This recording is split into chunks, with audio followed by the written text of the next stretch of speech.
Halo teman-teman semuanya.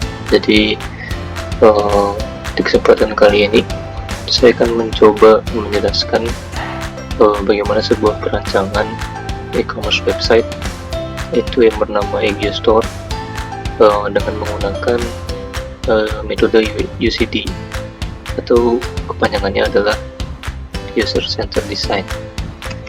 Nah, untuk perancangan UCD ini sendiri itu akan saya bahas ada 3 pembahasan. Yang pertama itu ada storyboard, kemudian ada use case diagram, dan persona.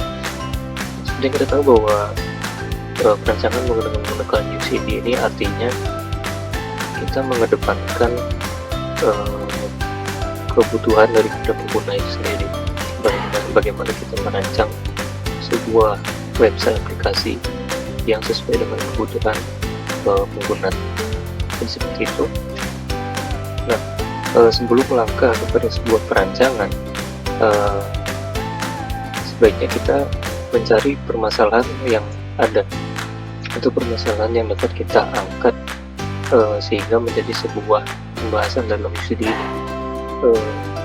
Dan kebetulan saya menemukan sebuah permasalahan di mana saya bertemu sebuah dari owner sebuah perusahaan, di mana dia dari perusahaannya itu menghasilkan sebuah produk, dan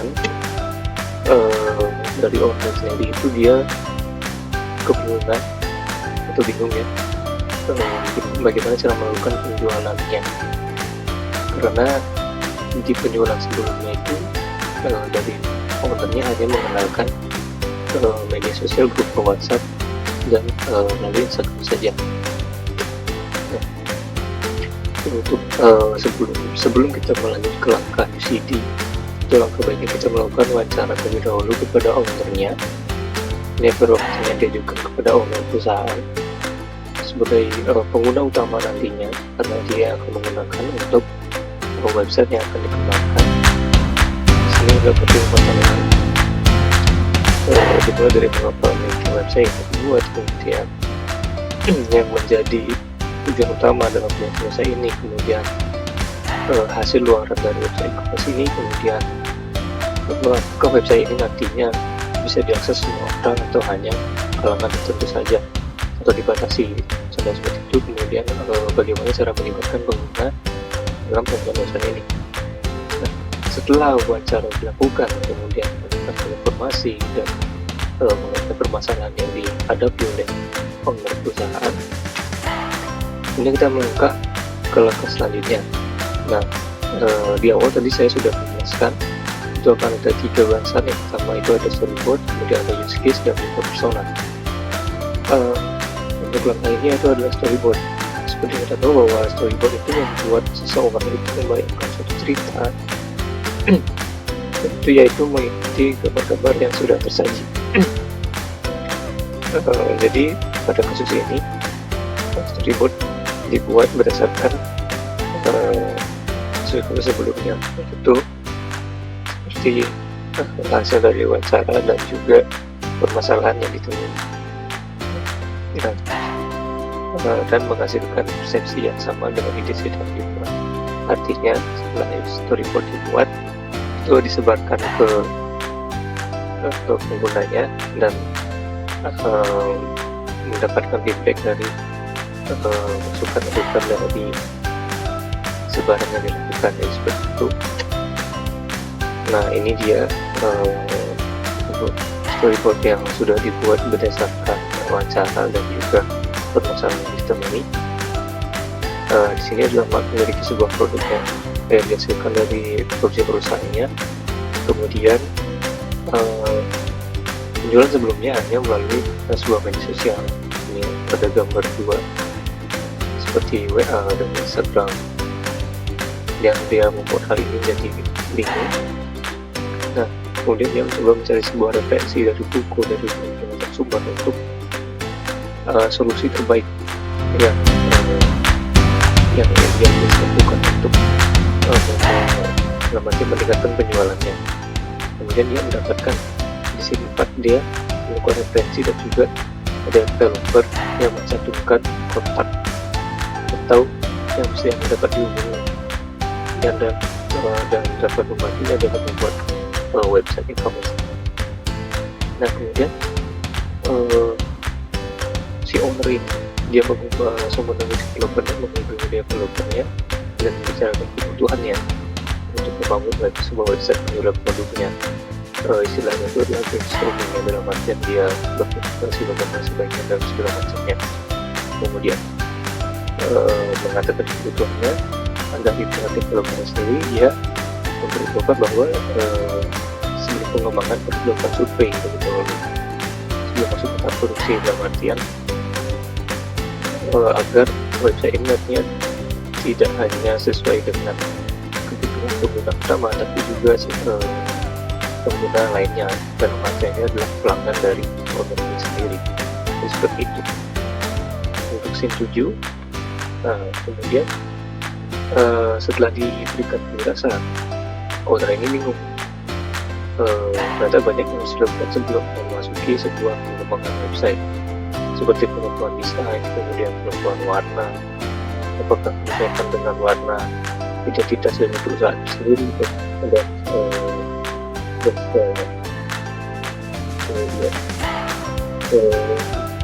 dari developer itu mencoba melakukan kembali dengan proses yang ada di ini, dia mencoba yang sangat baik dari perusahaan dan juga dirinya. Kemudian setelah dapat penjelasan, akhirnya berusaha untuk mengikuti alur yang disampaikan oleh developer, dan kemudian dia mengajak beberapa pelanggannya untuk melakukan survei. Jadi dia melakukan survei untuk beberapa namanya dan mengajak salah satu pelanggannya untuk terlibat dalam pengembangannya dan dan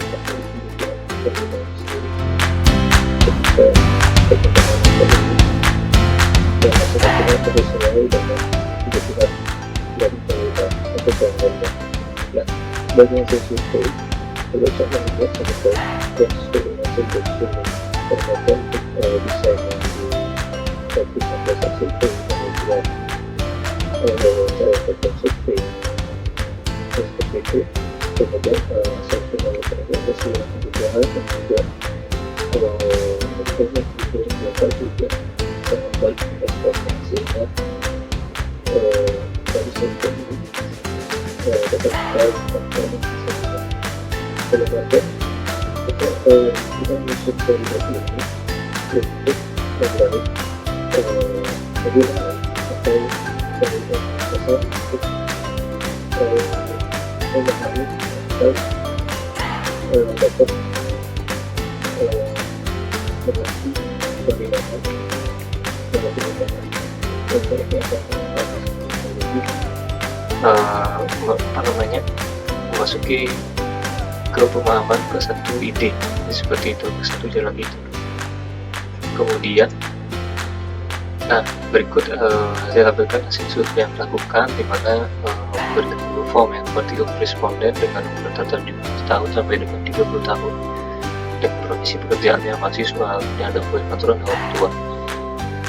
Ini untuk hasil plottingnya, di mana 62% itu mengatakan sangat baik, 21% mengatakan baik, 8% itu netral, dan 9% itu tidak baik. Jadi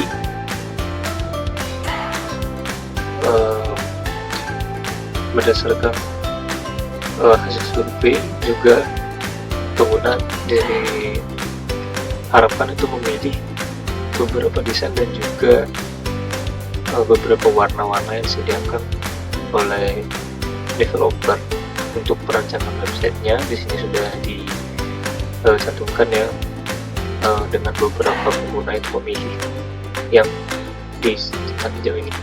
Jadi seperti itu. Jadi memang dari awal dari tahap wawancara kita menyesuaikan dengan kebutuhan pengguna utamanya, kemudian kita melakukan pembuatan storyboard di mana untuk menarik perhatian dari pengguna yang akan menggunakan website ini, atau agar pengguna lain itu mengerti mengapa website ini diperlukan dan menyesuaikan dengan kebutuhan mereka, sehingga mereka memilih desain yang sudah disediakan dengan palet warna seperti ini. Dari hasil survei di atas menunjukkan bahwa berdasarkan baik dan bisa bekerja baik. Kemudian langkah selanjutnya itu adalah use case diagram. Di sini use case diagram ini adalah menunjukkan kita apa yang dapat dilakukan oleh beberapa aktor. Di sini ada user atau customer dan administrator, di mana diagram kasus atau menggunakan ini adalah bentuk utama dari beserta sistem untuk agar tetap untuk program baru yang belum dikembangkan, dalam artian sebelum ke tahap pengembangan pastinya terdapat sebuah use case ini untuk mengetahui alur apa saja yang dapat dilakukan oleh pengguna website ini. Nah, di sini terdapat beberapa keterangan dan terdapat ada nama use case-nya dan keamanan sistem sisi pelanggan. Untuk aktor aslinya itu ada admin dan pembeli. Kemudian dengan tujuannya adalah pengguna dapat mengecek data dan juga mengupdate bentuk yang ada di sistem. Dengan prekondisi adalah menggunakan login, dalam artian ketika pengguna telah melakukan login untuk masuk ke dalam akunnya, itu maka dapat melakukan beberapa skenario seperti ini, di mana admin menambahkan kategori produk, kemudian menambahkan list produk pada sistem, dapat mengolah data order ke sana, kemudian mengolah produk penjualan, dan pelanggannya itu dapat mengecek produk, dapat memilih produk, kemudian melakukan pemesanan produk, dan dapat melakukan proses pembayaran. Dan varian ini adalah pelanggan dapat melihat data transaksi dan juga keduanya pelanggan dapat pada produk yang sudah dipesan. Dan artian varian ini adalah fitur tambahan, dan dimana ini merupakan fitur utamanya. Jadi kembali lagi disesuaikan dengan kebutuhan yang sudah dilakukan sebelumnya, mulai dari storyboard yang dibuat, kemudian wawancara yang dilakukan oleh pengguna utama dan juga pengguna temannya, dan hasil survei yang dilakukan seperti itu. Nah, untuk user persona ini sendiri ini lebih kepada pada storyboard di akhir itu menyebutkan bahwa mengajak salah satu pelanggannya untuk terlibat dalam pengembangan. Salah satunya ini adalah user persona, di mana user persona ini adalah pengguna tipikal yang tujuan dan karakteristiknya mewakili kebutuhan kelompok atau pengguna yang besar. Dalam artian satu orang ini akan mewakili dari beberapa orang untuk dilakukan penelitian lebih lanjut, dalam artian untuk melihat bagaimana perilakunya, kemudian membaginya, kemudian goal dari seseorang itu, sehingga meningkatkan desain dan juga ergonomi dari website itu sendiri. Dan sini ada namanya adalah Tela, yang berlagak adalah Minati, kemudian besok kemudian 24 jam, kemudian pengguna Twitter, Angular Fashion, kemudian tidak menyukai body, dan online extrovert dan sebagainya. Kemudian, nah,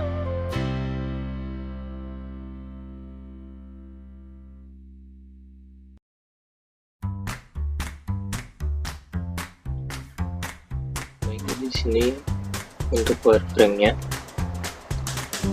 Jadi wireframe-nya ini sudah disesuaikan dengan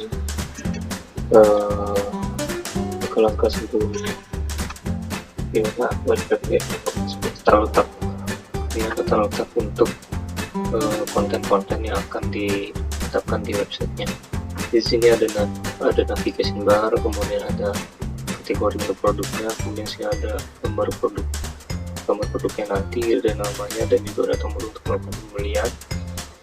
Kemudian di sini ada cetik, dimana ketika layout tadi adalah homepage, ketika pembeli menekan tombol beli maka ke chart page, kemudian adalah layout dan chart page. Untuk navigasinya sama, hanya saja perbedaannya pada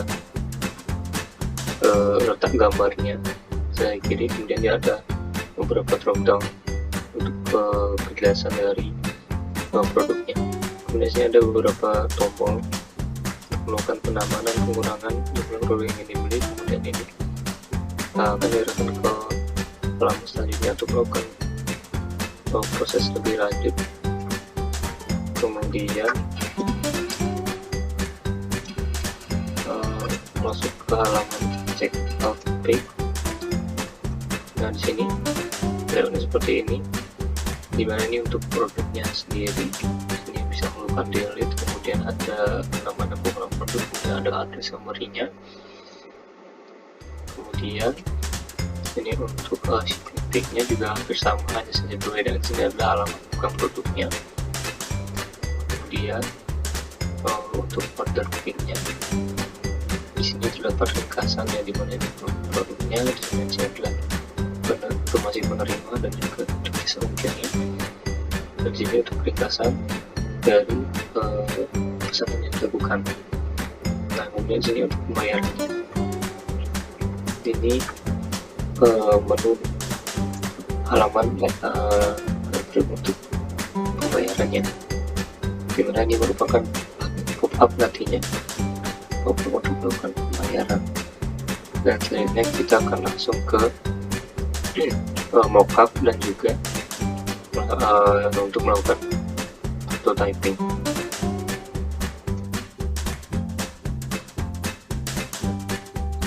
Di sini merupakan prototype-nya. Yang saja juga memperlihatkan desain yang sudah dibuat, di mana di sini adalah untuk kategori, kemudian ada description bar, ada logo, tagline, kemudian keterangan pengguna dan juga untuk produk yang dijual. Dan ketika pengguna klik beli, maka dia akan langsung ke menu selanjutnya, di mana ini akan masuk ke chart pick.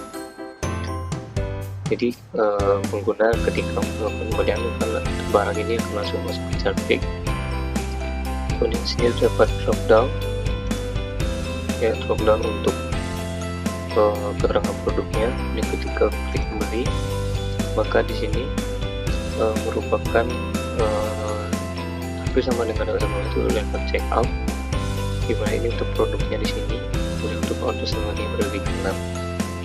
Kemudian ketika pengguna proses ke detail pengiriman, maka di sini adalah alamatnya masih kosong. Jadi ketika pengguna belum menginputkan alamatnya, maka pengguna dapat menginput alamatnya, kemudian klik submit, maka akan muncul alamat utamanya, kemudian langsung melakukan proses detail pengiriman. Nah, di sini seperti layout sebelumnya ya, di sini terdapat untuk produknya, kemudian di sini ada keterangan penerima pesanannya, dan juga di sini untuk jasa pengiriman. Secara default adalah JNE. Kemudian ada untuk order summary-nya, kemudian proses pembayaran. Nah, kemudian terdapat pop-up untuk keterangan pembayaran yang harus dilakukan. Kemudian kita menggunakan bank transfer, nah akan muncul virtual account.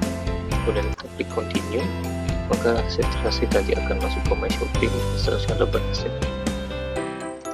Oke, jadi sekian bagaimana tadi kita melakukan proses perancangan sebelum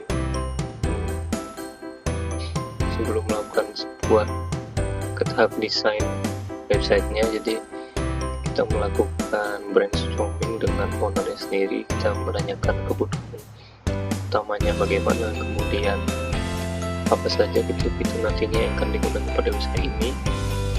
Kemudian dari permasalahan tersebut kita buatkan storyboard, mana storyboard ini yang akan mengajak pengguna untuk tertarik dalam ikut serta untuk berpartisipasi dalam pengembangan website yang akan dibuat ini.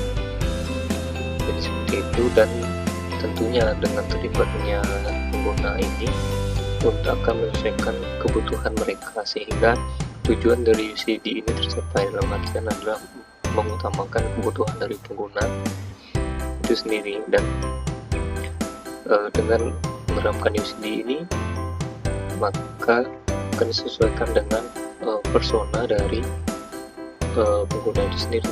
Dalam artian tadi sudah dijelaskan, yaitu persona mewakili dari beberapa kelompok.